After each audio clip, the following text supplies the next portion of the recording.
pour aller plus vers l'action.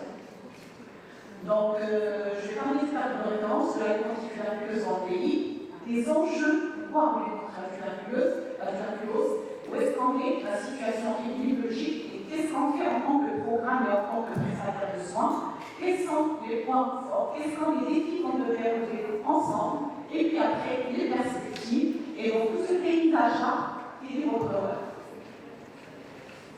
Donc vous savez tous que la lutte anti-tuberculose dans notre pays est inscrite dans une dynamique mondiale de stratégie de l'OMS qui s'appelle le commun à la tuberculose, qui inscrit des objectifs assez ambitieux à atteindre. Et on a également par une réunion, une déclaration politique qui est issue d'une réunion de très haut niveau, avec une représentation à très haut niveau de notre pays, où on s'est engagé à renforcer nos efforts dans le cadre de cette dynamique de lutte anti-tuberculose. Après, on est dans le cadre sectoriel, et puis tout ce qu'on fait dans la lutte anti-tuberculose dans le pays est inscrit dans le plan stratégique national qu'on planifie ensemble. La planification de ce PSN, j'appelle PSN, se fait avec tous les acteurs et toutes les parties prenantes. Donc, toute catégorie de prestataires, tous secteurs confondus, tous les départements qui sont impliqués, les organisations de la société civile et les organisations de coopération internationale, ensemble avec les acteurs d'action qu'on fait également en œuvre ensemble. Et dans le cadre de ces activités, on se retrouve dans un groupe parmi nous aujourd'hui.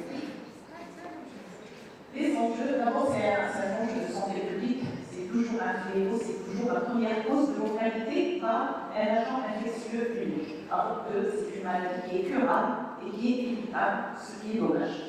Un enjeu économique, donc il y a des études qui ont montré que quand on investit $1 dans la lutte anti-tuberculose, le retour d'investissement est à $30. Et qu'entre la période de 2015 et 2030, les morts, la mortalité qui est due à la tuberculose pourrait faire perdre au monde plus de 280 milliards $. Un enjeu aussi de développement durable, parce que la tuberculose sied autant d'engagement à l'échelle internationale que c'est le véritable traceur du niveau de développement durable d'un pays. Elle est reliée à au moins 7 objectifs de développement durable. Quand on parle de déterminants socio-économiques et environnementaux de la tuberculose, on parle des choses qui sont au-delà de notre responsabilité. Donc la tuberculose, ce n'est pas uniquement la responsabilité du ministère de la Santé ou du médecin, ça nous dépasse, c'est la responsabilité de tout un pays qui va converger ses efforts. Où est-ce qu'on en est, le point de vue épidémiologique? Selon le dernier rapport de l'OMS, publié en 2022, nous avons enregistré 35 000 nouveaux cas de reçus, soit une incidence de 94 sur 100 000 en 2021. On a enregistré également 3300 décès, soit un taux d'incidence de 8,10 pour 100 000 habitants. Ça va vous donner une idée sur la chronologie, sur l'évolution de cette incidence sur les 30 dernières années. Donc on voit qu'on a baissé à peu près de 36%. Mais que la baisse est en train de stagner. La courbe orange représente nos efforts de détection dans tous les patients que vous avez détectés en élève dans le pays. On les appelle les cas de tuberculose de l'incidence notifiée. La courbe grise, c'est les estimations qui sortent à chaque fois sur le rapport global de l'OMS. Donc l'objectif, c'est d'augmenter les détections, c'est d'en détecter plus pour faire calquer la courbe orange sur la courbe grise. Et c'est à partir de ce moment-là qu'on va chercher à baisser les chiffres, qu'on aurait trouvé tous les malades tuberculeux, que le traitement devrait être efficace pour réduire l'incidence au niveau du pain. En termes de mortalité, on a baissé sur la même période chronologique de 68%, entre 90 et 2020. Que fait le programme? Quelles sont les principales performances des interventions de la LAD? Donc, on sait que l'âge moyen pour atteindre la tuberculose a évolué. Ça fait de plus en plus, les tuberculeuses sont devenues de plus en plus vieux. Donc, on est passé de 28 à 37 ans. Sur les histogrammes, on voit qu'il y a de moins en moins d'enfants. Donc, il y avait 17% des enfants en 1980, puis 10%, puis en 2022, 7% d'enfants. Et si on associe ça au fait qu'on ne voit presque, on voit rarement une infection tuberculeuse qui témoigne d'une infection qui est récente, tous ces signes suggèrent qu'il y a une baisse de la transmission directe dans la population. Et qu'une grande partie des cas de tuberculose, ce sont des réactivations du tuberculose latente suite à une ancienne transmission. Donc on va un peu vers, on va lentement, mais on va dans le bon chemin de réduction de la transmission dans la population. Alors, qu'est-ce qu'on a parmi les 35 000 prédits par l'OMS? On en a notifié en 2022 30 355, soit un taux d'incidence notifié de 82 pour 100 000 habitants, 60% de sexe masculin et un âge moyen de 37 ans, je viens de dire. Ça veut dire qu'on a 5 000 à dépister et à rechercher, à traquer et à accompagner dans un protocole thérapeutique et un suivi jusqu'à guérison. Vous connaissez tous cette répartition qui n'a pas beaucoup changé, considérant les déterminants de la tuberculose qui est associée à certaines conditions socio-économiques. On a tout concentré au niveau des 6 régions principales qui habitent près de 78% de la population marocaine. Donc on a le Grand Casablanca, le Angers, Sima, Salès, Pintra, Fès, Guinès, Marrakech, Séville et un peu moins Sousse. Particularité du Maroc, on a une qualité de forme extrapulmonaire. Donc, près de la moitié des cas sont des tuberculoses extrapulmonaires. Alors, on sait qu'on a raté 7 000 cas à détecter, mais ceux qu'on a détectés, qu'est-ce qu'on leur fait? Donc, on est mis sous traitement, on assure un résultat de traitement, un taux de succès thérapeutique qui tourne autour de 88-82 depuis plusieurs années. C'est-à-dire que quand on prend un malade, on n'est pas mauvais dans la prise en charge. Donc, il faut augmenter les détections et puis, bien sûr, on va améliorer les résultats thérapeutiques. Ces deux situations méritent notre attention particulière parce que c'est deux situations qui impactent fortement la mortalité. Donc, la co-infection du tuberculose et des VIH et des formes pharmacorésistance de tuberculose. Pour la co-infection, elle augmente particulièrement la mortalité. C'est pour ça que tous les tuberculeux, les gens qui exercent dans les centres de santé, le SAP, on les dépiste au VIH pour prendre en charge de façon précoce les deux maladies. Donc, cet acte-là, ce dépistage-là, on est à 50%, 53% des patients. Donc, sur les dernières années, on varie entre 40 et 53. L'objectif est d'aller vers les 95% des malades. Et puis, en termes de pharmacorésistance, les malades notifiés sont vraiment de 232 au niveau national.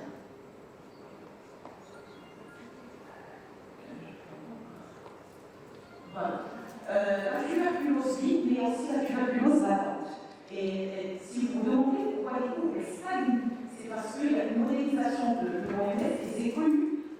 La tuberculose devrait être éliminée si on travaille en même temps sur le traitement des cas de tuberculose maladie et sur le traitement du réservoir et l'infection tuberculeuse latente. Donc on est en train à peu près de stagner nos efforts pour la tuberculose maladie, mais on a toujours le réservoir d'infection tuberculeuse latente qui nous sort de nouveaux malades. Et là, nous avons une stratégie de prise en charge de la tuberculose latente qui a été mise à jour en 2020, donc de façon concomitante avec la pandémie Covid, et avec certaines cibles qui représentent les patients les plus à risque de développer, de faire la réactivation de la tuberculose latente en tuberculose maladie. Les principales cibles pour Merlado et les performances sont ce que vous voyez, elles sont encore très timides et nous avons besoin de beaucoup de renforcer vraiment ce produit. Le financement du programme est à la hausse sur les dernières années et il est principalement fait au niveau national. Nous avons un appui à raison de 13,5% du Fonds mondial c'est-à-dire qui finance certaines activités de formation, de consultation, de voies d'équipement. L'action multisectorielle, dès qu'on parle de déterminants, on parle dès qu'on parle de tuberculose en général, il faut que tous les secteurs s'y mettent. Donc dans ce cadre-là, nous avons plus de 15 conventions de partenariat établies entre le ministère de la Santé et soit les autres secteurs de soins, soit les autres départements ministériels, soit les autres intervenants, que ce soit des ONG ou d'autres instances, comme le Conseil de l'Europe. Donc, ces conventions de partenariat portent sur le renforcement des services de tuberculose, sur la prévention, la sensibilisation, la lutte contre les déterminants de la tuberculose et la protection des droits de l'homme. L'offre de soins, donc l'objectif du programme est d'avoir un CDMR, un centre de diagnostic et de traitement des maladies respiratoires qui abrite l'activité de lutte contre la tuberculose. Donc, nous en avons 63 au niveau national, excusez-moi. Nous en avons 63, mais les promesses, il n'y a pas de CDMR, c'est l'activité du CDMR, c'est l'activité de l'AC qui est intégrée dans des centres de santé, qu'on appelle communément le centre de santé intégré. Donc, toutes ces structures, elles sont, il y a un grand mouvement de modernisation des équipements, donc à travers la numérisation du parc de radiologie, à travers la mise à l'échelle des techniques de biologie moléculaire qui sont la dernière technique de pointe de diagnostic de la tuberculose, et c'est des GENExpert. Et puis, nous avons aussi des équipements de microscopie et autres que GENExpert pour la PCR.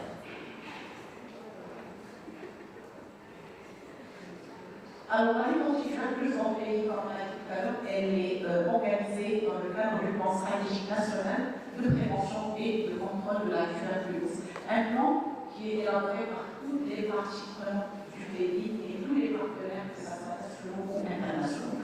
Le dernier en cours, c'est le PSN-TILI 2021-2023. Il a pour objectif de réduire le nombre de décès de 60% en 2020 par rapport à l'année 2015. Alors, tout ceci à travers 5 objectifs. Le premier objectif, c'est un objectif de détection. Donc, on a dit qu'on voulait augmenter le taux de détection.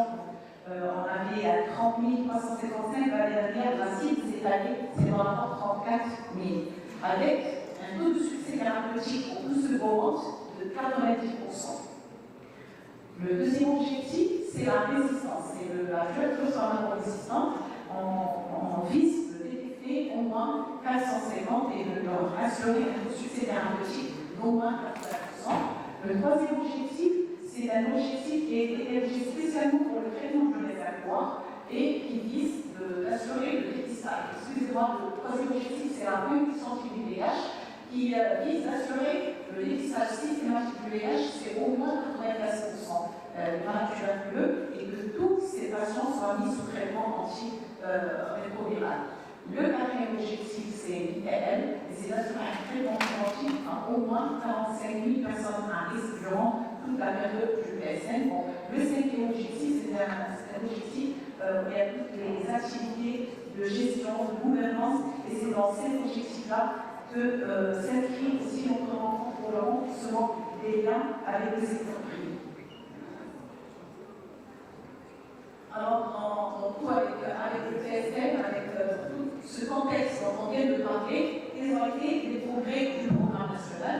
Donc, c'est les tests moléculaires rapides pour le diagnostic initial dont on vient de parler, et c'est l'introduction et la mise à jour à chaque fois des protocoles thérapeutiques selon les nouvelles recommandations de l'OMS. Il y a des directives techniques nationales qui sont régulièrement mises à jour dans le cadre des comités nationaux techniques et des experts en matière dans le pays.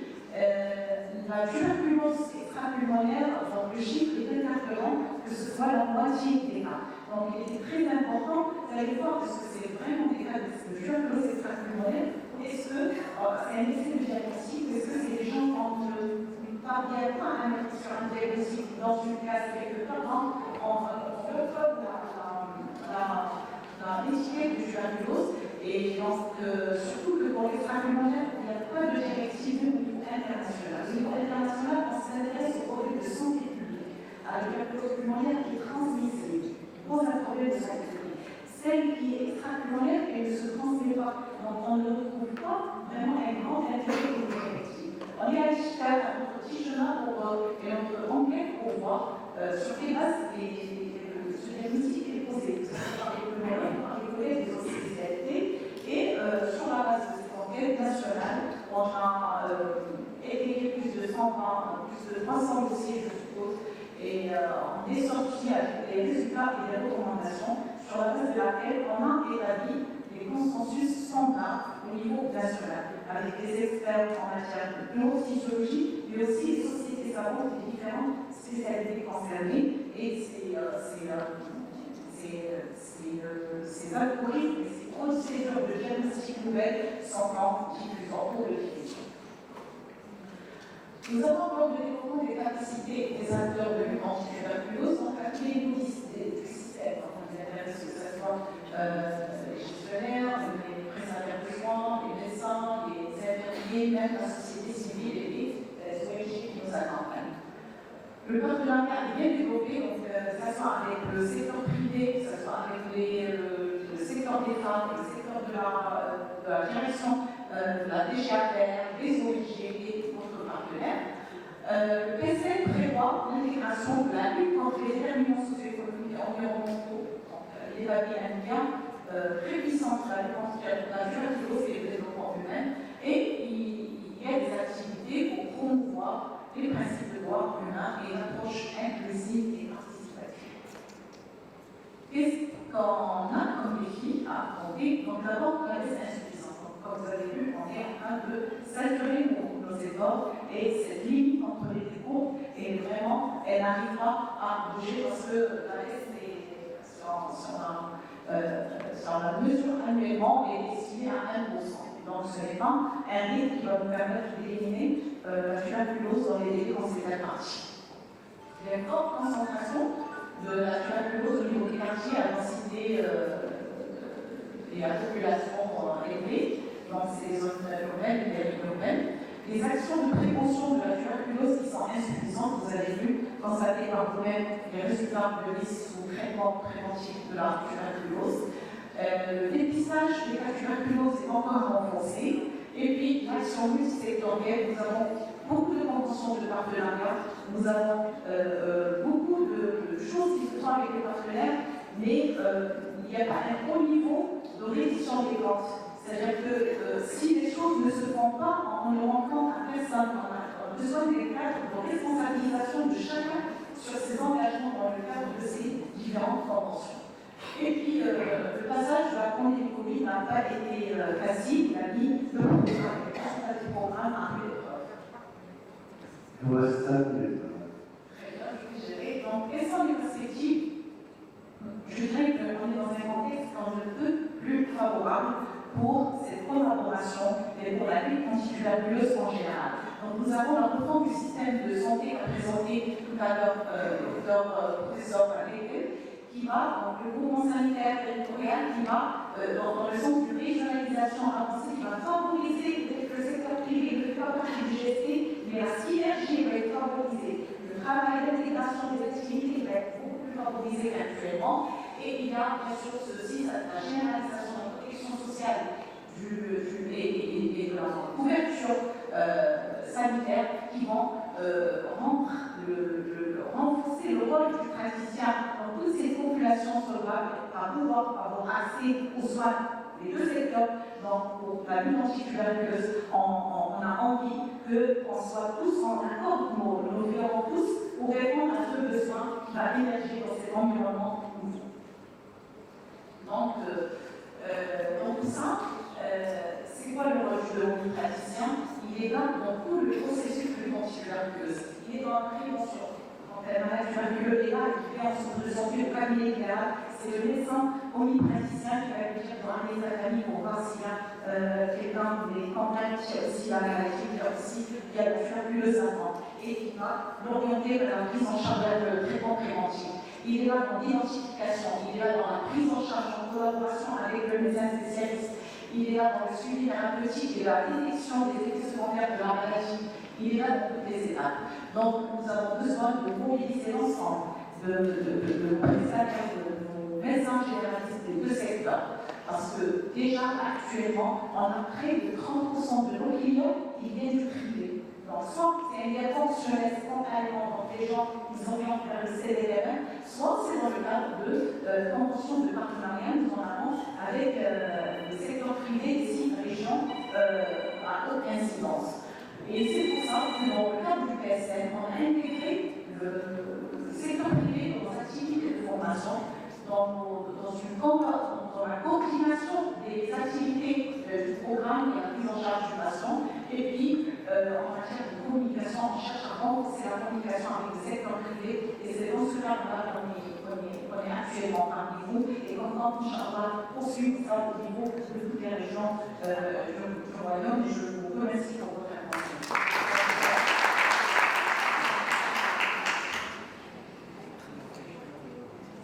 Merci, docteur Général Hamidi, pour la qualité de votre intervention. Donc, maintenant, on passe à la question. La parole est à ça. Vous avez une question.